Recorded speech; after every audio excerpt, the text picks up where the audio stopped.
रीनीट में बस 10 दिन बचे हैं and this is my first ever video and I know आप लोग मेरी वीडियो पे पहली बार आए हैं, so I will really try to help you all.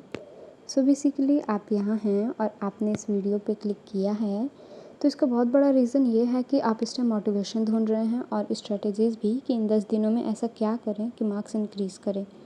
अगर आप भी इसी सिचुएशन में हैं तो शायद आप समझ सकते हैं कि ये फीलिंग कैसी होती है। हर सुबह एक नई होप के साथ पढ़ने बैठते हैं, सोचते हैं कि आज सब कुछ बेटर होगा, आज क्वेश्चंस बनेंगे, आज स्कोर इम्प्रूव होगा। लेकिन जब मॉक टेस्ट का रिज़ल्ट सामने आता है तो लगता है जैसे सारी मेहनत एक नंबर के सामने छोटी पड़ गई। फिर कंपैरिजन शुरू हो जाता है, किसी के 500, किसी के 600 और हम अपने 200 से भी कम मार्क्स देखकर सोचते हैं कि क्या हम सच में इतने पीछे हैं, क्या हमसे नहीं होगा, क्या हमने नहीं पढ़ा था। लेकिन शायद इस वक्त सबसे ज़रूरी चीज़ स्कोर नहीं है, सबसे ज़रूरी चीज़ है खुद पर भरोसा ना खोना। क्योंकि जो इंसान इतने लोग मार्क्स के बाद भी रोज़ उठकर पढ़ने बैठ रहा है वो ऑलरेडी बहुत स्ट्रॉन्ग है।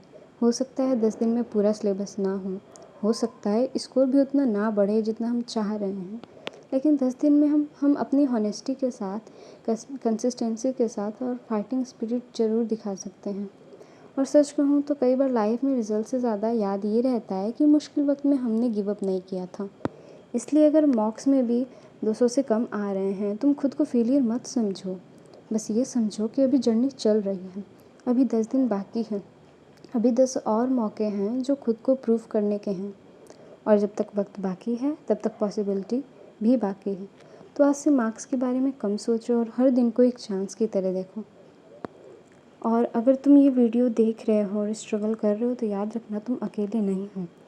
सो मैं लास्ट 10 डेज़ के लिए कुछ स्ट्रैटेजीज़ बताना चाहूँगी, so hope you all like. So day 1 से 3 तक वीक एरियाज़ फिक्स करो, लाइक बायोलॉजी एनसीईआरटी को लाइन बाय लाइन रिवाइज़ करो। फिज़िक्स और केमिस्ट्री में सिर्फ वही चैप्टर्स करो रिवाइज़ जो बेसिक क्वेश्चन बन सकते हैं। हर दिन 100 से 150 MCQs लगाओ, जो क्वेश्चंस गलत हो रहे हैं उनकी एरर नोटबुक बनाओ। डे 4 से 6 में PYQs लगाओ प्लस मॉक्स को एनालाइज करो। लास्ट 5 to 10 ईयर्स के PYQs सॉल्व करो। रोज़ एक मॉक दो। मॉक के बाद कम से कम 2 से 3 घंटा एनालिसिस करो। देखो मार्क्स किस वजह से कट रहे हैं, कॉन्सेप्ट एरर है, सिली मिस्टेक है, टाइम मैनेजमेंट है या क्या दिक्कत है। फिर डे 7 से 8 तक बायो को बूस्ट करो। बायो में मैक्सिमम मार्क्स निकालने की कोशिश करो।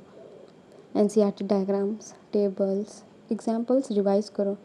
बायो में एटलीस्ट 300 से ऊपर स्कोर टारगेट रखो ताकि तुम्हारे मार्क्स 300 के ऊपर तो एटलीस्ट बढ़ जाएं बस बायो की वजह से। फिर डे 9 पे फुल रिवाइज करो, फुल सिलेबस रिवीजन करो, फुल मतलब फार्मूला शीट जितने हैं सब रिवाइज करो। इंपॉर्टेंट रिएक्शंस देखो, एक्सेप्शंस रिवाइज करो, एरर नोटबुक को एक बार कंप्लीट देख लो। फिर 10वें दिन पे आप एकदम रिलैक्स रिवीजन करो, कोई नया चैप्टर नहीं, सिर्फ शॉर्ट नोट्स और फार्मूलाज। प्रॉपर स्लीप लो, डेली शेड्यूल में फॉलो करो। बायो को 4 से 5 घंटे दो, केमिस्ट्री को 2 से 3 घंटे, फिज़िक्स को 2 से 3 घंटे और MCQs प्लस एनालिसिस करो 3 घंटे। अभी स्कोर देख कर डिमोटिवेट मत हो। 10 दिन में 200 से सीधा 650 आना रियलिस्टिक नहीं होता, लेकिन 200 से 300 से 400 प्लस तक जंप करना पॉसिबल है अगर एनालिसिस और NCERT रिवीजन पर फोकस हो। हर मॉक के बाद एक क्वेश्चंस पूछो, आज मैंने कौन से 10 मिस्टेक्स आइडेंटिफाई की जो एग्ज़ाम में रिपीट नहीं करूँगी। वही लास्ट 10 डेज़ का असली गेम चेंजर होता है। Good luck for your re-NEET preparation since you are preparing for re-NEET. So all the best to all the aspirants and thank you. Bye bye.